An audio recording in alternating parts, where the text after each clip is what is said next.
హే friends! ఈరోజు నేను crime thriller సిరీస్‌ని explain చేస్తున్నాను. ఈ స్టోరీ ఒక డార్క్ అండ్ మిస్టరీస్ నైట్‌తో స్టార్ట్ అవుతుంది. సిటీలో జనాలు వరుసగా మాయమవుతుంటారు. ఆ రోజు నైట్ కూడా ఒకతను ఫోన్‌లో మాట్లాడుతూ వెళ్తున్నప్పుడు ఒక స్ట్రేంజర్ సైలెంట్‌గా ఫాలో అయ్యి ఎలాంటి వార్నింగ్ ఇవ్వకుండానే స్పాట్‌లోనే చంపేస్తాడు. కట్ చేస్తే ఈ సీన్ ఒక సీక్రెట్ ల్యాబ్‌కి షిఫ్ట్ అవుతుంది. చనిపోయాడనుకున్న ఆ పర్సన్ ఆపరేషన్ టేబుల్ పైన కాళ్ళు చేతులు కట్టేసుంటాడు. బాడీలో బ్లడ్ మెల్లిగా పోతుంటుంది.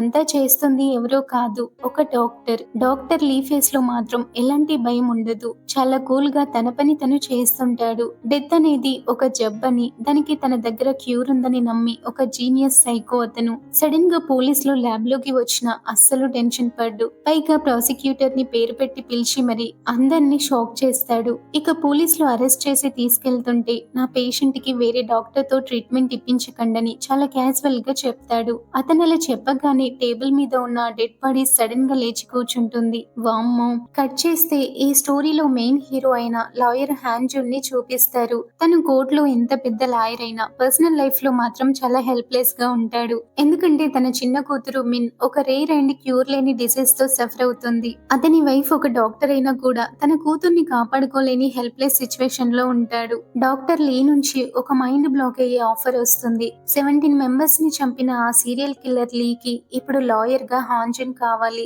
నా కేసు నువ్వు డీల్ చేస్తే నీ కూతుర్ని నేను బ్రతికిస్తానని చెప్పి ఆఫర్ ఇస్తాడు. దానికి ప్రూఫ్ గా ఆన్ ది స్పాట్ లో హాంజన్ అకౌంట్ కి $1 మిలియన్ కూడా ట్రాన్స్ఫర్ చేస్తాడు. ఇక హాంజన్ కి అసలు ఏం చేయాలో అర్థం కాదు. ఒకవైపు తన కూతురి లైఫ్ రిస్క్ లో ఉంది, ఇంకోవైపు ఆ క్రిమినల్ ని అసలు వదిలిపెట్టకూడదు. ఈ రెండిట్లో ఏది చూస్ చేసుకోవాలో అర్థం కాక పెద్ద డైలమాలో ఉంటాడు. కట్ చేస్తే పోలీస్ ఇన్వెస్టిగేషన్ లో ఒక క్రేజీ నిజం బయటపడుతుంది. లీ చంపిన ఆ 17 మెంబర్స్ నార్మల్ పీపుల్ కాదు, అందరూ క్రిమినల్సే అని తెలుస్తుంది. అయితే డాక్టర్ మాత్రం వాళ్ళని నేను చంపలేదు, మిగతా ప్రపంచాన్ని బ్రతికించడానికే సాక్రిఫైస్ చేశానని ఒక వింత లాజిక్ చెప్తాడు. తను వాడిన అడ్వాన్స్ డ్రగ్స్ చూసి పోలీసులు కూడా షాక్ అవుతారు. అయితే అతను ఒక మామూలు డాక్టర్ కాదు, ఒక యాక్సిడెంట్ వల్ల 3 ఇయర్స్ కోమాలో ఉండి బయటపడ్డ ఒక బ్రిలియంట్ స్టూడెంట్. ఈ లోపు లీ నిజంగానే క్యూర్ కనిపెట్టాడా లేదా అని తెలుసుకోవడానికి హాన్ జున్ సీక్రెట్ గా అతని ఓల్డ్ పేషెంట్స్ ని కలుస్తాడు. ఎప్పటికీ నడవలేడనుకున్న ఒక పోలియో అబ్బాయి తన కాళ్ళ మీద తను నార్మల్ గా నడవడం చూసి అతను చాలా షాక్ అవుతాడు.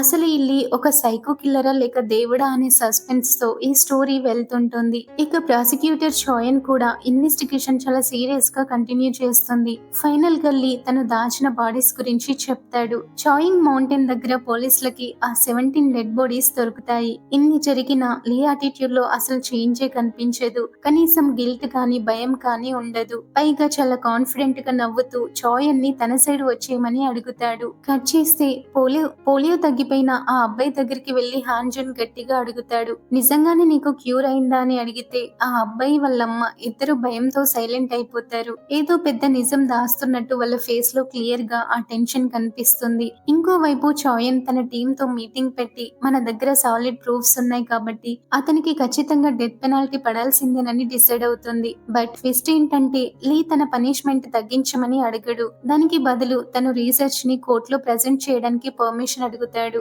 అదే టైంలో హాన్ జున్ లీని కలిసి ఆ అబ్బాయిని నిజంగా నువ్వే క్యూర్ చేసావా అని లాస్ట్ సరే అడుగుతాడు. అప్పుడు లీ తన డార్క్ పాస్ట్ గురించి చెప్తాడు. యాక్సిడెంట్ వల్ల తను 3 ఇయర్స్ కోమాలో ఉన్నప్పుడు బాడీలో స్ట్రేంజ్ మ్యూటేషన్స్ జరిగాయని, ఎవరు భరించలేనంత పెయిన్ ఫేస్ చేశానని అంటాడు. ఆ పెయిన్ ని తట్టుకోలేకే ఫస్ట్ తన మీద తానే ఎక్స్పెరిమెంట్స్ చేసుకున్నానని, ఆ తర్వాత క్యూర్ లేని డిసీజెస్ అన్నింటికి మెడిసిన్ కనిపెట్టడం స్టార్ట్ చేశానని చెప్తాడు. కట్ చేస్తే ఆ next day court hearing start అవుతుంది.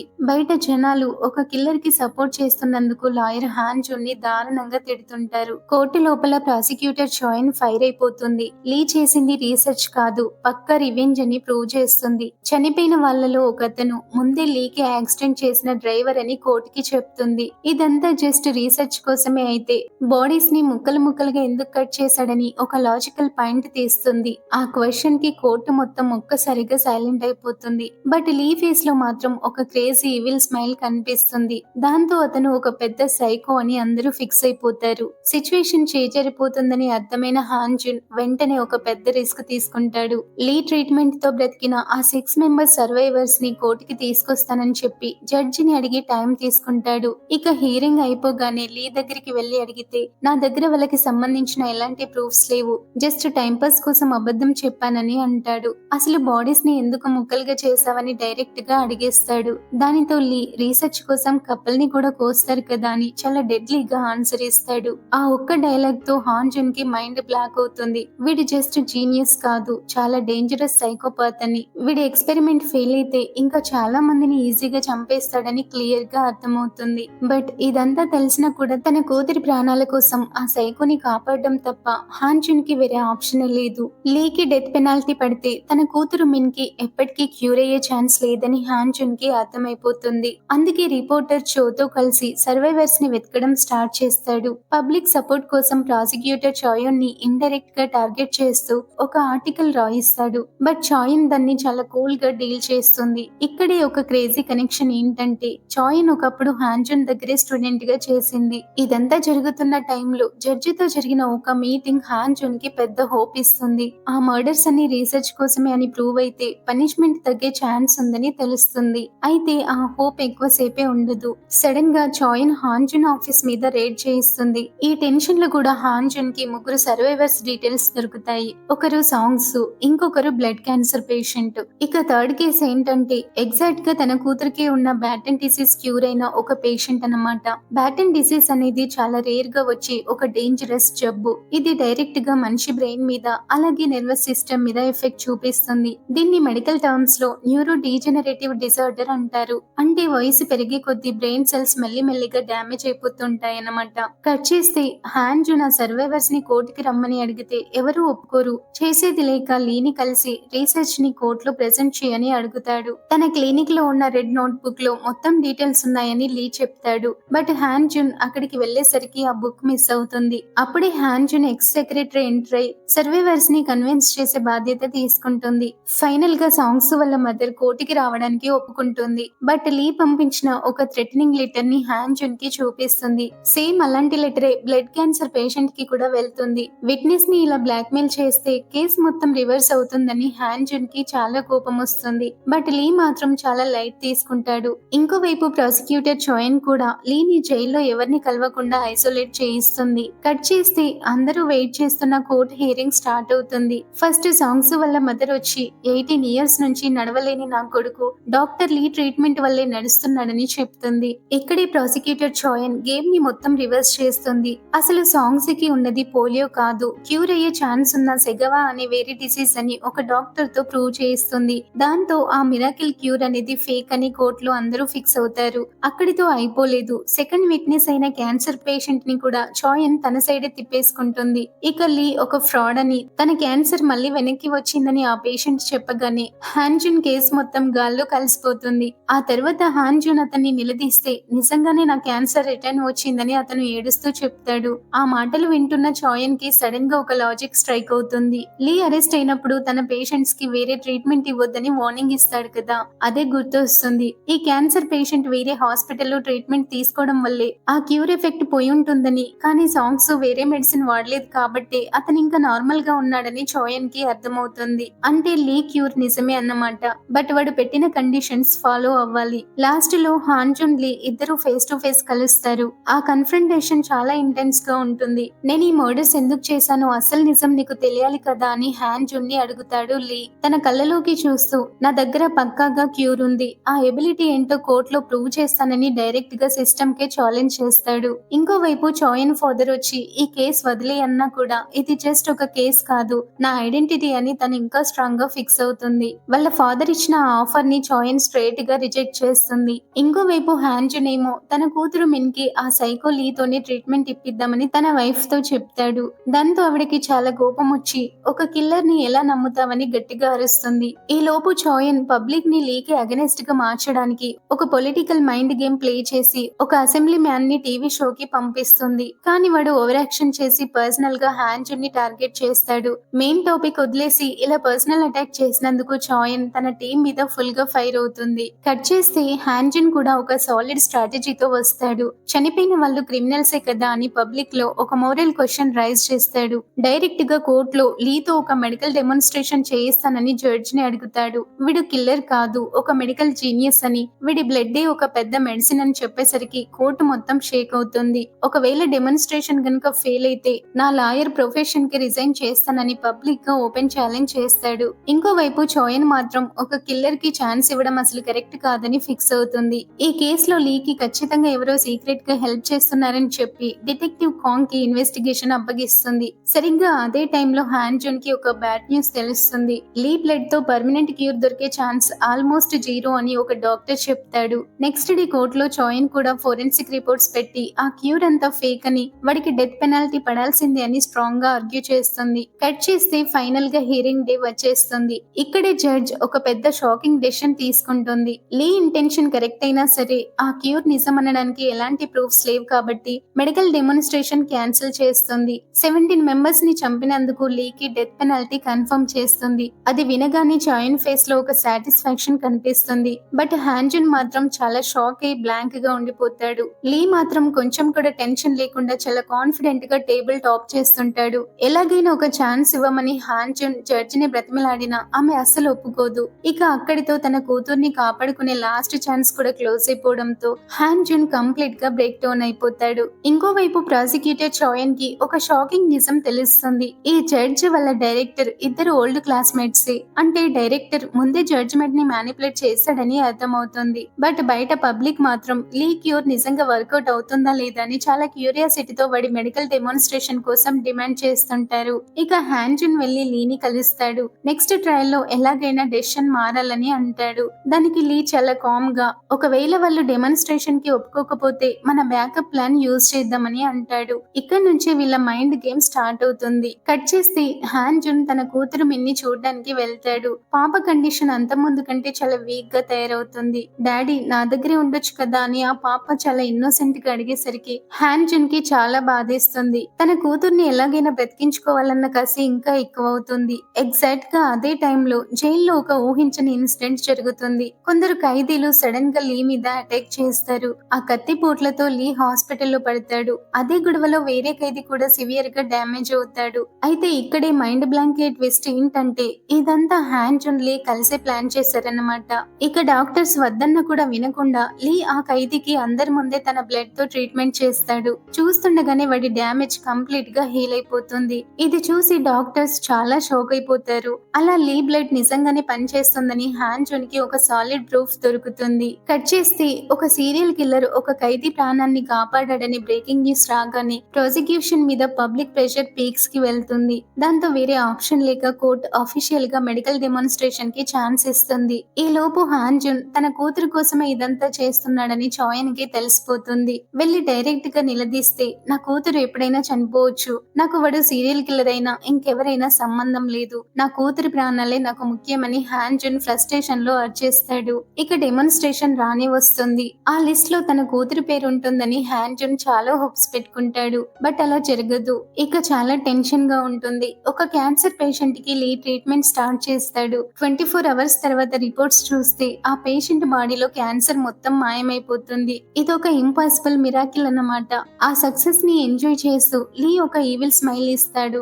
ఈ గ్యాప్ లో ఇన్వెస్టిగేషన్ చేస్తున్న చోయన్ కి లీ వెనకాల ఒక పెద్ద రీసెర్చ్ మాఫియా ఉందని, వాళ్ళకి తన బాస్ అయిన డైరెక్టరే సపోర్ట్ చేస్తున్నాడని ఒక షాకింగ్ నిజం తెలుస్తుంది. కట్ చేస్తే ఫైనల్ ట్రయల్ రోజు కోర్టులో చాలా టెన్షన్ గా ఉంటుంది. పాత పేషెంట్స్ కి జబ్బు మళ్ళీ రిటర్న్ వచ్చింది కాబట్టి ఈ క్యూర్ అంతా ఒక పెద్ద ఫేక్ అని చోయన్ స్ట్రాంగ్ గా ఆర్గ్యూ చేస్తుంది. బట్ వాళ్ళు లీ రూల్స్ బ్రేక్ చేసి వేరే డాక్టర్స్ ని కలవడం వల్లే రివర్స్ అయిందని హ్యాన్ జున్ ప్రూవ్ చేస్తాడు. అప్పుడు జడ్జ్ ఫైనల్ గా ఒక సెన్సేషనల్ డెసిషన్ ఇస్తుంది. లీకి డెత్ పెనాల్టీ వేయదు. బట్ లైఫ్ లాంగ్ అతను మెడికల్ ట్రీట్మెంట్స్ చేస్తూనే ఉండాలి. ఏ రోజైనా ఒప్పుకోకపోతే అప్పుడు ఉరి తీస్తానని కండిషన్ పెడుతుంది. హ్యాన్ జున్ కేసు గెలిచిన లీ లాంటి ఒక డేంజరస్ సైకో ఇప్పుడు అఫీషియల్ గా సిస్టమ్ లో ఒక పార్ట్ అయిపోతాడు. చోయన్ కి మాత్రం ఇది ఒక పెద్ద డిఫిట్. పైగా వాళ్ళ బాస్ ఆమెని సైడ్ చేసి ట్రాన్స్ఫర్ గురించి మాట్లాడతాడు. ఇక లీ ఫస్ట్ ట్రీట్మెంట్ చేసే లిస్ట్ లో మిన్ పేరే ఉంటుంది. కూతురు బ్రతుకుతుందని హ్యాన్ జున్ వైఫ్ చాలా హ్యాపీగా ఫీల్ అవుతున్నా హ్యాన్ జున్ కి మాత్రం లీ పైన లోపల చాలా భయంగానే ఉంటుంది.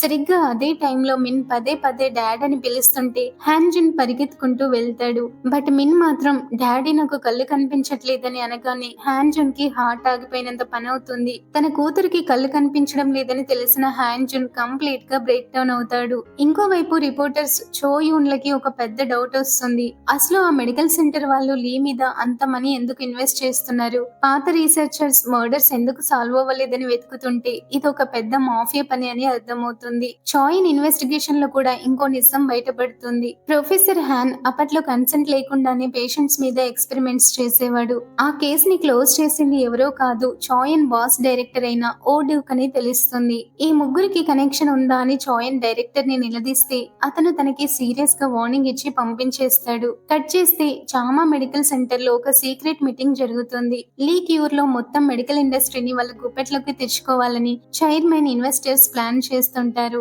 ఇదంతా ఒక ఆర్గనైజ్డ్ మెడికల్ స్కామ్ అని క్లియర్ గా తెలుస్తుంది. ఇంకోవైపు చాయిన్ హ్యాన్జున్ ని కలిసి వీళ్ళందరికీ ముందే కనెక్షన్స్ ఉన్నాయని చెప్తుంది. అప్పుడే హ్యాన్జున్ కి లీ పేషెంట్స్ లిస్ట్ దొరుకుతుంది. బట్ అందులో తన కూతురు మిన్ పేరు ఉండదు. ఏమైందో అని వాడు అర్థం చేసుకునే లోపే గార్డ్స్ వచ్చి వాడిని లాక్కెళ్తారు. ఈ లోపు హాస్పిటల్ నుంచి హ్యాన్జున్ కి కాల్ వస్తుంది. పాపకి హాలుసినేషన్స్ ఎక్కువ అవుతున్నాయి, లైఫ్ స్పాన్ తగ్గిపోతుందని డాక్టర్స్ చెప్పగానే హ్యాన్జున్ అతని వైఫ్ ఆ పెయిన్ ని తట్టుకోలేక ఎమోషనల్ అయిపోతారు. కట్ చేసి ప్రొఫెసర్ హ్యాన్ సీక్రెట్ గా లీని కలిసి అతనికి ఫోన్ లో ఏదో చూపిస్తాడు. అది చూడగానే లీ ఫేస్ లో ఒక క్రేజీ ఈవిల్ స్మైల్ వస్తుంది. ఆ తర్వాత మెడికల్ సెంటర్ మ్యాప్ చూపించి అంతా సెట్ చేశాను, సీసీటీవీ కూడా ఆఫ్ చేపిస్తానని అంటాడు. లీ అతన్ని వెళ్లి తన ఇంట్లో దాక్కోమని చెప్తాడు. అతను అక్కడి నుంచి వెళ్లిపోగానే వెనుక నుంచి ఒక బ్లాక్ కార్ అతన్ని ఫాలో అవుతుంది. ఇంకోవైపు చాయన్ డైరెక్ట్ గా చైర్మన్ ని కలిసి కన్సెంట్ లేకుండా ఎక్స్పెరిమెంట్స్ చేశారు కదా అని అడుగుతుంది. లీ మదర్ కన్సెంట్ ఇచ్చిందని చైర్మన్ కూల్ గా అబద్ధం చెప్తాడు.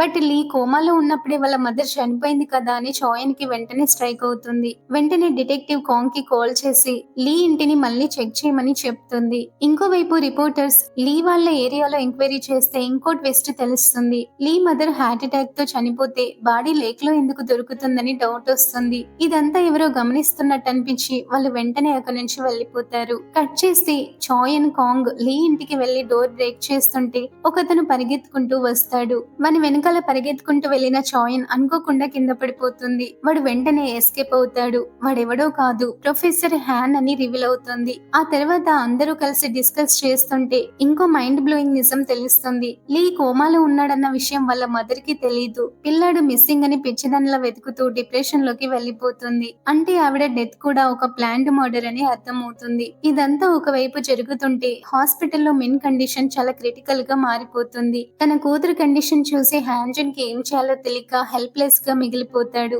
తన చేతిలో టైం కూడా లేదు. ఇంకోవైపు చామా మెడికల్ సెంటర్ వాళ్ళు లీ రాసిన నోట్స్ తో ఆ క్యూర్ ని తయారు చేయాలని గట్టిగా ట్రై చేసి అడ్డంగా ఫెయిల్ అవుతారు. ఇంకోవైపు లీ ఏమో ప్రొఫెసర్ హ్యాన్ కోసం వెయిట్ చేస్తుంటాడు, కానీ అతను రాడు. ఆ రోజు హ్యాన్ ని ఫాలో అయిన బ్లాక్ కార్ చామా మెడికల్ సెంటర్ వాళ్ళదే అని రిపోర్టర్ షో కనిపెట్టేసరికి వీళ్ళందరికీ వెనకాల ఒక పెద్ద ట్రాకింగ్ నడుస్తుందని అర్థమవుతుంది. దాంతో హ్యాన్జన్ ఒక సాలిడ్ డెసిషన్ తీసుకొని డైరెక్ట్ గా ప్రాసిక్యూటర్ చాయన్ దగ్గరికి వెళ్తాడు. లీ హిస్టరీ మొత్తం నేను ఇస్తాను, దానికి బదులుగా నాకు చామా మెడికల్ సెంటర్ ఇన్ఫర్మేషన్ కావాలని ఒక డీల్ సెట్ చేసుకుంటాడు. అప్పటిదాకా ఎనిమీస్ లా ఉన్న ఇద్దరు ఫైనల్ గా ఒక టీం అవుతారు. కట్ చేస్తే చాయన్ కి సడన్ గా ట్రాన్స్ఫర్ ఆర్డర్స్ వస్తాయి. టీం అందరికి ఫేర్వెల్ ఇస్తున్న టైంలో ఒక షాకింగ్ నిజం బయటపడుతుంది. డిటెక్టివ్ కాంగ్ కి డైరెక్టర్ ఓకి ముందే కనెక్షన్ ఉందని, లీ వాళ్ళ మదర్ మిస్సింగ్ కేసుని అప్పట్లో క్లోజ్ చేసింది కూడా ఆ కాంగే అని తెలుస్తుంది. అదే టైంలో కాంగ్ ఎవరో అన్నోన్ పర్సన్ కి కాల్ చేసి తన్ని సీక్రెట్ గా మీట్ అవ్వడం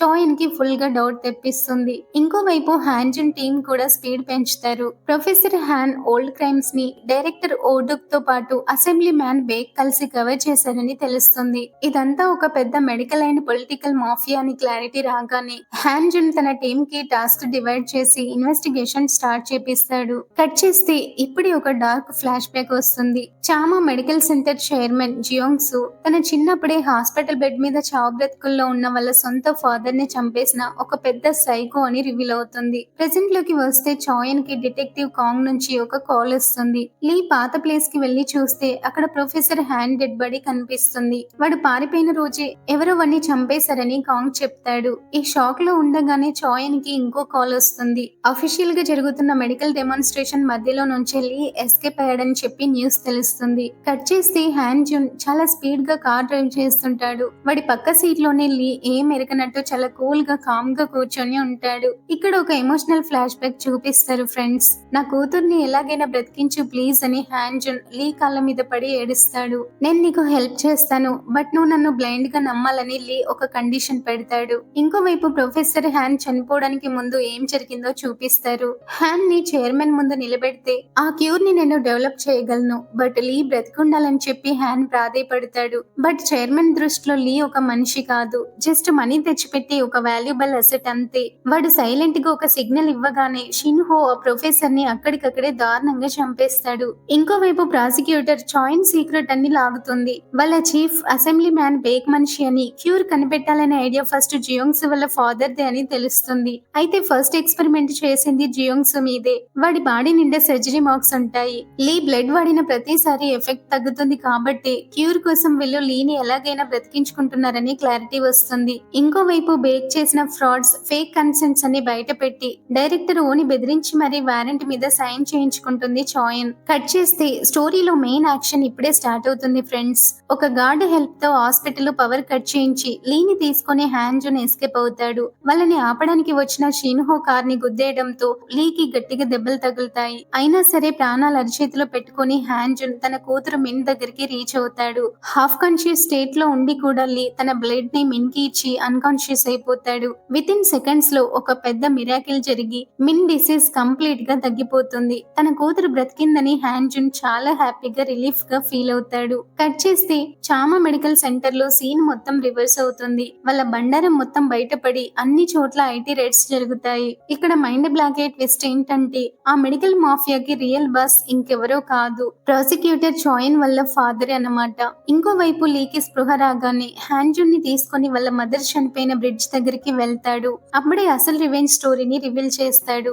యాక్సిడెంట్ తర్వాత లీ మీద వీళ్ళు ఇల్లీగల్ గా ఎక్స్పెరిమెంట్స్ చేస్తుంటే ఆ నిజం తెలుసుకున్న వాళ్ళ మదర్ ని జియోంగ్స్ చంపేసి ఆ రివర్ లో పడేస్తాడు. అప్పుడే జియోంగ్స్ ఆ బ్రిడ్జ్ మీదకి వచ్చి ఇద్దరిని రెచ్చగొడతాడు. పైగా ఎక్స్పెరిమెంట్స్ ని నేను ఇష్టపడే ఒప్పుకున్నానని ఒక సైకో లాగా చెప్తాడు. ఆ మాటకి లీకి చాలా కోపం వచ్చి ఇవన్నీ చంపడానికి వెళ్తుంటే కరెక్ట్ గా అదే టైం కి పోలీసులు వస్తారు. చాయన్ జియోంగ్స్ ని అరెస్ట్ చేస్తుంది. అయినా కూడా వినకుండా లీ ముందుకు వెళ్తుంటే పోలీసులు ఫైర్ చేస్తారు. అడ్డు వచ్చిన హ్యాన్జున్ కి ఆ బుల్లెట్ తగులుతుంది. ఇదంతా వదిలేయని హ్యాన్జున్ ఏడుస్తూ అడిగినా సరే లీ లోపల బ్రేక్ డౌన్ అయిపోయి మళ్ళీ జియోంగ్స్ వైపే వెళ్తాడు. అప్పుడు ఇంకో బుల్లెట్ లీకి తగిలి బ్రిడ్జ్ పై నుంచి నీళ్ళలో పడిపోతాడు. కట్ చేస్తే లీ చనిపోయాడు, స్టోరీ ఎండ్ అయిపోయిందని మనం అనుకుంటాం. బట్ చాయన్ ఎవరిని వదిలిపెట్టదు. తప్పు చేసిన తన సొంత ఫాదర్ ని కూడా అరెస్ట్ చేయిస్తుంది. జియోంగ్స్ కి ఆ మాఫియాకి కరెక్ట్ పనిష్మెంట్ పడుతుంది. లీ చనిపోయాడని ప్రపంచం మొత్తం నమ్ముతుంది. బట్ ఇక్కడే గూస్ బంప్స్ తెప్పించే ట్విస్ట్ వస్తుంది ఫ్రెండ్స్.